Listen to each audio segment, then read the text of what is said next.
హైదరాబాద్ సైబరాబాద్ కమిషనరేట్లో చోరీ అయిన ఫోన్లను పోలీసులు రికవరీ చేసి బాధితులకు అప్పగించారు.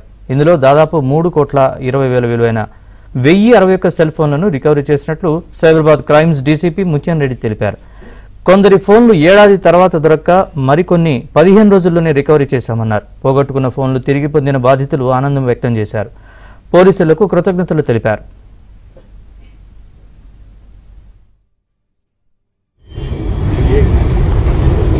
బాలనగర్ పిసిసి స్వాతి గారు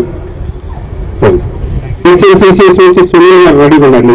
నా ఫోన్ 3 months కొనుక్కున్న తర్వాతనే యాక్చువల్గా నా ఫోన్ పోయింది. బట్ నేను కంప్లైంట్ ఇచ్చిన 6 monthsకి నా ఫోన్ దొరికింది.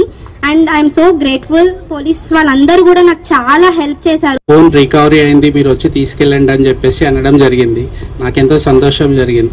కాకపోతే ఏంటంటే 6 నెలల క్రితం పోయిన ఫోను అక్కడ నేను షాప్ దగ్గర పోగొట్టుకున్నాను, కొట్టేశారు. అది లింగంపల్లి పిఎస్లో వెళ్ళి నేను కంప్లైంట్ చేశాను. కంప్లైంట్ చేసిన తర్వాత నాకు ఇప్పుడు 6 నెలల తర్వాత నాకు ఫోన్ రికవరీ అయిందని ఫోన్ చేసి ఇప్పుడు ఇక్కడ రమ్మనడము అనేది జరిగింది. ఫోన్ ఎక్కడ పోదు, మీ బాబు ఫొటోస్ వస్తాయి, అన్నీ వస్తాయి అని చెప్పేసి చెప్పారు నాకు. అప్పుడు ఇంకా ఇంటికి వెళ్ళాను. తర్వాత మొన్న కాల్ వచ్చింది సార్ నాకు. మొన్న కాల్ వచ్చిన తర్వాత చాలా హ్యాపీగా ఫీల్ అయ్యాను. సార్ వాళ్ళకు అందరికీ ధన్యవాదాలు తెలుపుకుంటున్నాను. ఒక దొంగ వచ్చి నా ఫోన్ వెతికెళ్లారు. నేను ఎమ్మెటే పోలీస్ స్టేషన్ కన్సల్టీఆర్లో కంప్లైంట్ రేజ్ చేశాను.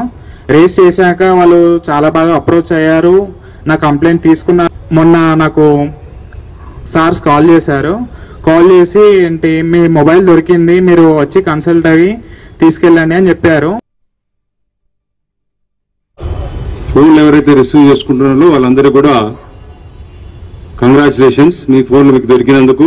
ఈ రోజు ఇన్ని ఫోన్లు 1,061 ఫోన్లు రికవరీ చేయడం అంత ఈజీ కాదు. మీరు అనుకున్నంతగా మీరు ఒక కంప్లైంట్ ఇస్తారు, ఆ పోర్టల్ ఎంట్రీ పెడతారు, అంతవరకు మీ పని. కానీ కొన్న ఫోను వాడుతూ ఉంటే అతనికి ఫోన్ చేయాలి, ఆయనకు మంచిగా చెప్పాలి, ఈ ఫోన్ మీ దొంగ ఫోను, మీ మీద కేసు అవుతుంది, మీరు తెచ్చియాలి.